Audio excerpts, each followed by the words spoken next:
Welcome everybody to another great IPR talk. It's my pleasure and honor to introduce my colleague in sociology, Professor Beth Redbird. Professor Redbird is a faculty fellow at IPR as well as CNAIR, the Center for Native American and Indigenous Research. She studied survey methodology at The Ohio State before completing her doctorate at Stanford. And a fun fact about Beth is that she's an accomplished painter and has an amazing collection of art from American Indians all across the US. I'm delighted she's our speaker today, and I'm not going to go on with her various honors because we've agreed to keep these intros short. Just a note, I will be collecting the questions and keeping the queue with help from Patricia. So if you have a question, please do add yourself to the queue via the chat. Thank you. Thank you, Christine. I appreciate the introduction. Hopefully everybody can see some slides. I am going to talk a little bit today about a project that I started working on at the early part of March, but I should note the project is still in field, and we're going to be in field for a while. And what that means basically for today is this is almost a virtual data list talk. I'll give you some fun stats, but in general, I don't have any formal analyses to share at this time.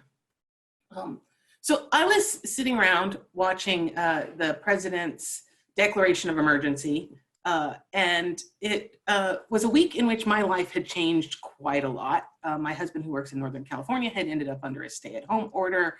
There was discussion about what was going to happen at Northwestern. We were having discussions on whether or not we needed to change our movement or buying behavior, and it occurred to me, if my life is changing this fast, other people's lives have to be changing this fast too. And what that meant from the standpoint of social science was that once those changes had happened and were gone, they were gone. And we wouldn't have a way to recapture them. And so I felt like it became my obligation as a social scientist to do whatever I could to preserve as much of the data from this time period as possible. And so I started working on what would be eventually the COVID-19 Social Change Lab, which would eventually be funded by an NSF Converge project, the National Hazards Engineering Research Infrastructure Project, and the Social Science Extreme Events Research Program. So I'm going to tell you a little bit about what the whole program's designed to do, and then mostly share with you our capstone project. So the Social Change Lab has about 15 affiliated Northwestern faculty with it. And we launched the Social Change Survey, which is what I'm going to talk about mostly today. I'll give you a little bit of our survey design and then maybe some fun descriptives. And then I'll show you how you can explore the data yourself. We're also doing some work on capturing some social distance measures using GPS from various companies that do that.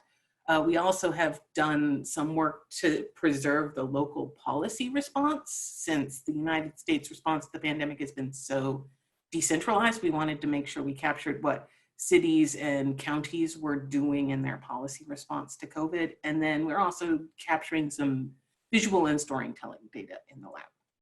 So the Social Change Survey, which was funded in part by Weinberg College Dean's Office to keep us afloat, and then it recently was awarded an NSF Rapid grant. It launched on March 11th, so early in March. It's nationally representative with an oversample of Americans over the age of 55.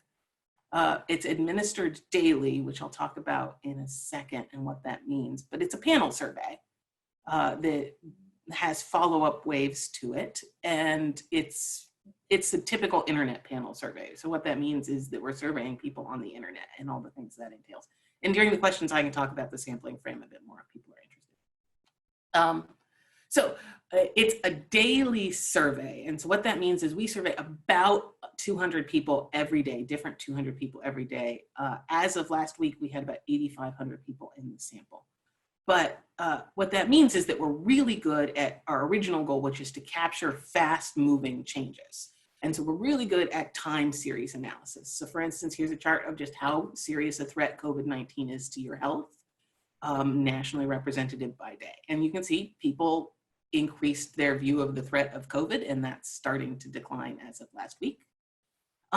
So what else the survey was designed to capture is context analysis. So here, for instance, is a jittered map of the location of our respondents. And you can see they're from all over the place. But what this means is that you know the context in which the respondent is living, which allows you to do kind of a difference in difference style time series analysis so that we can take large events, like say here's California and the first 100 deaths in the state of California, and we can line that up with, say, the first 100 deaths in another context, and look at the impact of that on public opinion or behavior or attitude. And so the survey is designed for these kinds of time series, big, large difference in different style analyses.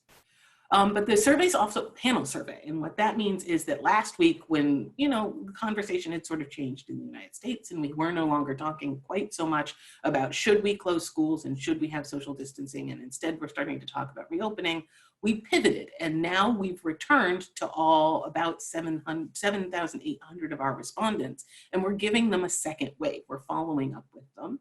And then we're going to do that for about 6 weeks, and then we'll pivot again and give them one more wave. So there'll be 3 waves of data collection. And so that's nice because it allows us for some quasi-causal sort of inference that can occur. Obviously, causal inference is always weird around attitudes, but it allows us for some, panel look. So our survey topics are broad and expansive. We do work in health, stress, risk, uncertainty, and time preference, knowledge and information, factual knowledge, media use.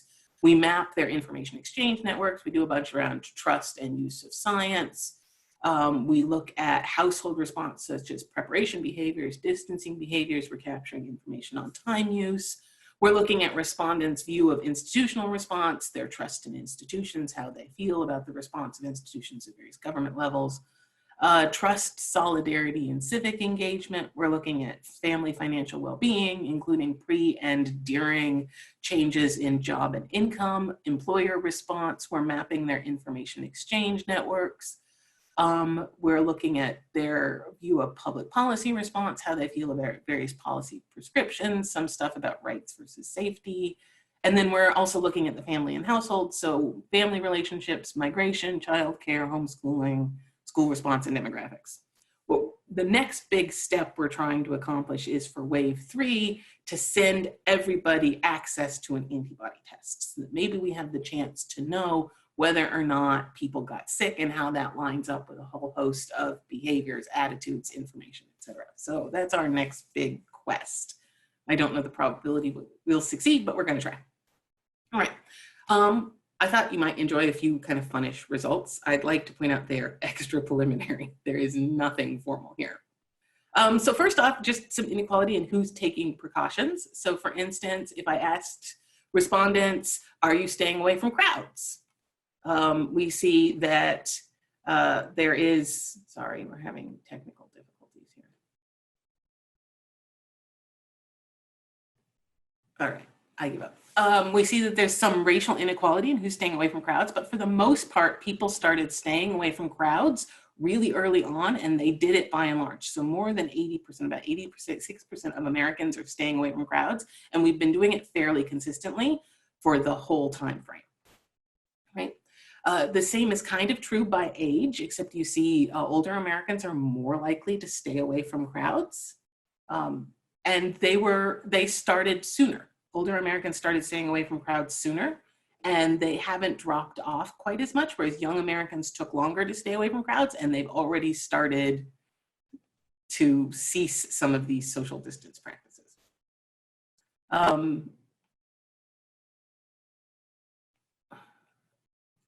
If I ask you why, for those individuals who have not stopped staying away from crowds, if you're still willing to be near crowds, and I ask you why, about 50% of people tell us that they don't think it'll keep them from getting sick, that they just don't find that to be a reason to stay away from crowds.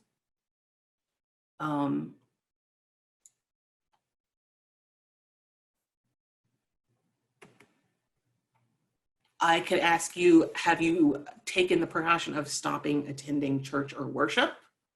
And the answer is that about 69% of Americans have stopped attending church or worship, right? And there's a few racial differences here. And then again, I can ask you, why haven't you stopped attending church or worship? And for those who haven't, we see that again, about 50% of people just don't think it impacts whether or not they get sick. There are big racial differences here, not just in terms of who decides to stop attending church or worship, but in how fast people adopted this behavior. So for instance, Asian Americans were some of the quickest racial group to stop attending church, whereas African Americans were the slowest racial group to stop attending church. I can ask you, have you taken to buying hand sanitizer, face masks, or hand wipes? And again, here we see some big differences in who decided that behavior made sense for them. And again, we can ask why. If you didn't do this, why didn't you? And about 65% of Americans think it won't keep them from getting sick. But about 18% of Americans say they can't afford it. And so one of the reasons why they didn't start buying hand sanitizers or hand wipes is they simply couldn't afford it. The same is kind of true by age. We don't see the big differences by age, but we do see that middle-aged Americans were more likely to buy hand sanitizers, face masks, or wipes.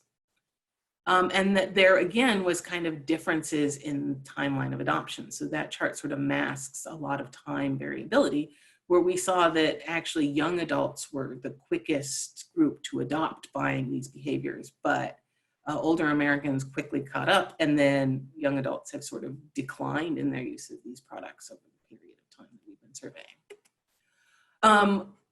Have you taken to buying extra food? So one of the things that we were hearing a little bit about in March was product like shortfalls due to panic buying. So we asked, have you taken to buying extra food? And you can see about 60% of Americans did buy extra food, and that also differs by group. But we can then ask why you didn't. And one of the questions that we ask is, in the last 3 days, did you and your family have access to all the food that you needed? And about 84% of Americans say they did have access to all the food that they needed. But about 7% of Americans say they didn't have access to all the food that they needed because they couldn't afford it.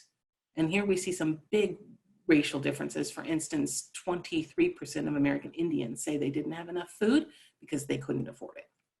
But we also see about 11% of Americans don't have enough food because they couldn't find it. And so we know that there's both issues of affordability and access due to supply chain problems. What preparations have you taken washing hands more? And I guess the good news is 90% of us are washing our hands more. Maybe that's not good news. Maybe it should be 100%. I don't know. But 90% of us have taken to washing our hands more. But in the last 4 weeks, how frequently have anybody in your household gone without washing your hands because of problems with water? Thanks to Sarah Young for the development of this question. And you can see that about 9.5% of Americans don't have access to clean water with enough frequency to wash their hands as much as they would like. And there's some big racial differences here too. Indeed, we know from kind of popular media that this is a problem evolving on Indian reservations where there's not always access to clean water. And we could ask about a pure norm. For instance, have you stopped shaking hands? Something that doesn't have anything to do with access or cost. And again, we can see about 82% of Americans have stopped shaking hands. And this differs quite a lot by age, which means to some extent it probably differs by risk. So we ask, what's your risk of contracting COVID? And for individuals who thought their risk was higher than the average of contracting COVID, they were more likely to stop shaking hands. And individuals who thought their risk was less than average were less likely to stop shaking hands. All right. But we are also asking a whole bunch of various attitude questions. So I thought I'd pull together some slides about whether or not we're feeling an increased social solidarity and what that might mean for our taste for policy changes. So a lot has been made in the popular media about Donald Trump's rally around the flag effect. And many of you will remember the Bush era and the rally around the flag effect after 9/11 and the policy changes that kind of come out of that big era, right? So this is where we get the Defense Reauthorization Act, the Patriot Act. This is where we get the Academic Bill of Rights rears its head during this period of time. And Donald Trump's rally around the flag effect has been comparatively very small. And so the question kind of becomes, will we have sort of changes for, or tastes for big policy changes like we did during the Bush years? So we're already seeing some kind of concerns about, like, are we willing to tolerate cell phone monitoring and intrusions of surveillance into our privacy? So I thought I'd look at it a little bit for you today. So we have a bunch of questions that relate to social solidarity and coming together as a nation, and I threw them into a scale very briefly today. And so you can kind of see over the course of the pandemic, we actually had a decline in social solidarity, which is sort of depressing. Social psychologists of disasters will kind of tell us the first 2 weeks after a disaster is this period of kind of coming together and unity. And we don't see a lot of evidence for that in our data, possibly because the pandemic is sort of unique in that it was really isolating for all of us. We're now in our homes alone. And so maybe we lost our social solidarity period because of the nature of the pandemic. Right? But do we have an increased taste for kind of policies that constrict our freedom? So we ask a whole battery of questions about what the government should and should not do during this time. And a lot of those constrain basic freedoms. And you can see that we had an increased taste for those policies at the beginning of April, but over time that taste has declined. Now I should explain the model line here. The modeling line isn't actually, it contains no covariates. It's just a line that's allowed to be linear, quadratic, or cubic, depending on the structure of the data over time, and that's it. It's a very informal sort of model. But these we also break out. So for instance, the popular press has done a lot of talking about Americans' decline for support for social distancing moves, and actually we get a lot of calls from the press about this. For instance, there was a lot of increasing support to force businesses to close, and that support is starting to drift away, as is support for cancellation of large events, such as concerts and sporting events. Should the government prevent Americans from traveling within the United States, which is not something that you saw by and large, though it did occur in a couple of counties in the United States. And you can see we had an increased taste for that, and that preference has also started to decline. Should the government postpone elections? Also on the decline, which I think is very good news. Should the government force Americans to be in their homes after 6 p.m.? Should the government track the movement of possibly infected individuals using telephone GPS? And this never received quite the amount of support of some of the other actions, but again, we see maybe a slight drop in the amount of support for this. And should the government arrest Americans who have the virus who refuse to stay home? So I would say all of these kind of point to a story of we were willing to allow some constraints on our freedom, but that willingness has declined over the last couple of weeks. It will be interesting to see what happens if we experience a second wave of COVID-19, what happens to our attitudes in these areas.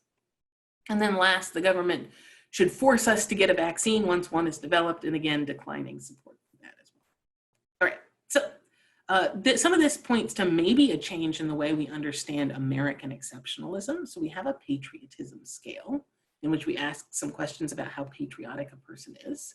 And you can see patriotism declines a little bit during this period of time, right? And actually the bars have a confidence interval on them, but there's so many people in the sample, it's so small you can't really see it. And part of that is that if you compare the United States institutions to other institutions, you can see we had some of our institutional faith shaken a little bit. So we weren't super supportive of our healthcare system to begin off with.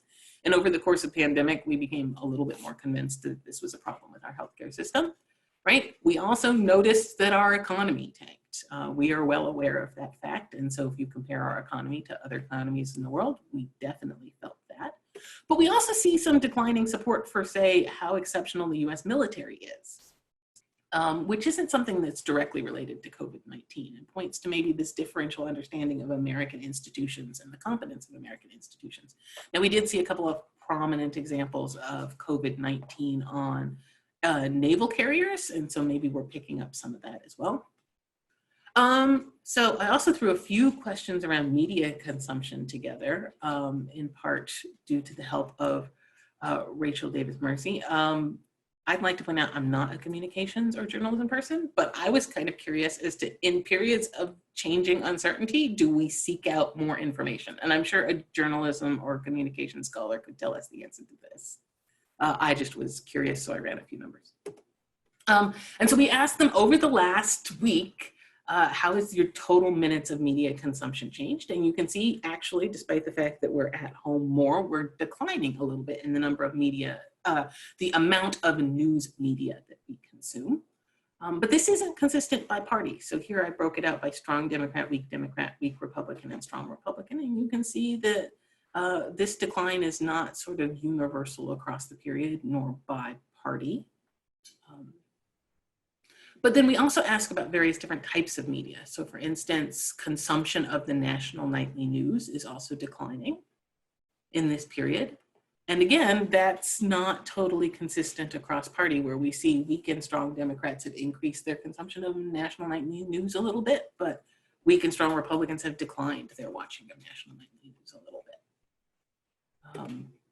Consumption of MSNBC dropped a little bit, but less than the national nightly news. And we can actually see some really interesting impacts on who's increased their viewership. So Democrats decreased their viewership of MSNBC a little bit, but Republicans increased it. And so I don't know anything about the theories of information during uncertainty, but I would suggest there's a tiny little bit of evidence here that maybe we're seeking out information that's a little inconsistent with what we tend to know in periods of uncertainty. Fox News viewership is also down a little bit during this time. And we see that the consumption of Fox News viewership was kind of a decline across all groups, with strong Republicans declining the most during this period of time. How about the consumption of liberal news podcast websites and blogs? That consumption is up during this period of time. And you can see it's kind of up across a bunch of party metrics over the whole period, including amongst Republicans. And so again, I'm not entirely sure how to interpret that other than I'm seeking out information that's not in line with the information I typically get. And we get to ask these in the second wave too, so we'll eventually, once that data starts to come in, get to go back and see how specific people, what they were consuming 6 weeks ago differs from what they're consuming now. Total amount of conservative news podcast website consumption is also down a little bit. And you can see it's down most amongst Republicans and down a little bit amongst Democrats, except for strong Democrats. And last, consumption of social media. Now I will give you the caveat that I'm not on social media, so I don't actually know what this question means, but given that it was developed by a journalism professor, I'm going with this is a thing and somebody knows what it means. And you can see consumption here has changed quite a bit too over the course of the pandemic, where there was this kind of decline in the middle by Democrats that has since resulted in resurgence of that kind of consumption, which doesn't look like Republican consumption at all. All right, so the data is online and you can go explore it yourself through our web portal. You can see we have one of those shiny apps that allows you to just kind of click through it and enjoy it if you want. It's not super complex. It was developed for news media, but you might enjoy looking around and seeing what various questions that we have in there. And you can always send me questions too if you have them. Thank you.